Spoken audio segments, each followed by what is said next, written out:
I'm Dr. Bob Bowman, Lieutenant Colonel, United States Air Force, retired. Flew 101 combat missions in Vietnam and directed all the DoD Star Wars programs under Presidents Ford and Carter. My PhD is in aeronautics and nuclear engineering from Caltech, and I did my postdoctoral work at the von Karman Institute in Brussels, Belgium, in finite element analysis. I taught at 5 colleges and universities, serving as department head and assistant dean.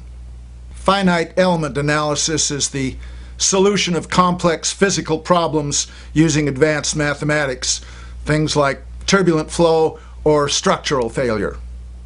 I first became aware that there was a problem with the government's official conspiracy theory on 9/11 that very morning when I was watching what was happening on television, and my wife says I kept saying over and over, "Where are the interceptors?" And then, of course, when the first of the towers actually started falling down, I just said, this can't happen. It can't happen. And then the other tower came down, and I said, this violates the laws of physics. It can't happen. Those aircraft and those fires could not cause those buildings to come down in that way. So I guess I was a very early skeptic. And then, of course, the coup de grace for me was when I found out that Building 7 had collapsed later that day.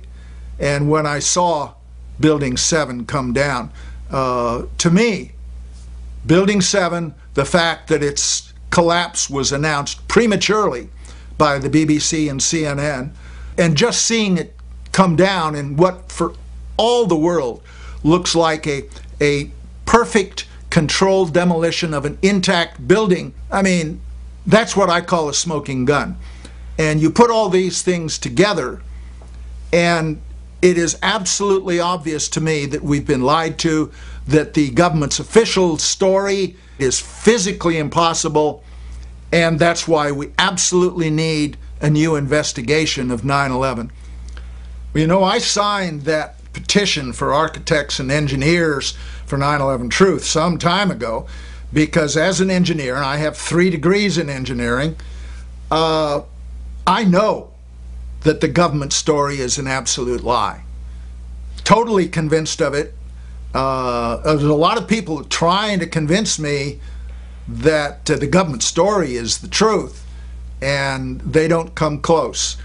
I fully agree with what you guys are saying, and the evidence that you have come up with over the last several years about the thermite and the speed of collapse and all the details just clinch it, should clinch it for just about anybody, certainly does for me.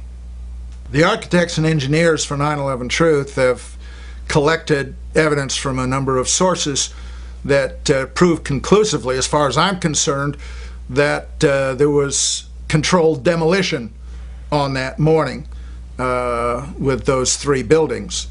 Now, everybody is probably pretty familiar with that evidence, the free fall speed of the buildings, and in particular the thermite in the dust from all 3 of the buildings. There's no question but that those things could not happen because of aircraft hitting a building and fires. We know we've been lied to about 9/11. We don't know for sure who did it. We don't know exactly how they did everything. And that's why we need a new investigation to find out. But in the meantime, there are things we do know. We do know that there was a massive cover-up, that there was evidence hidden and destroyed. The American people absolutely need the truth of 9/11.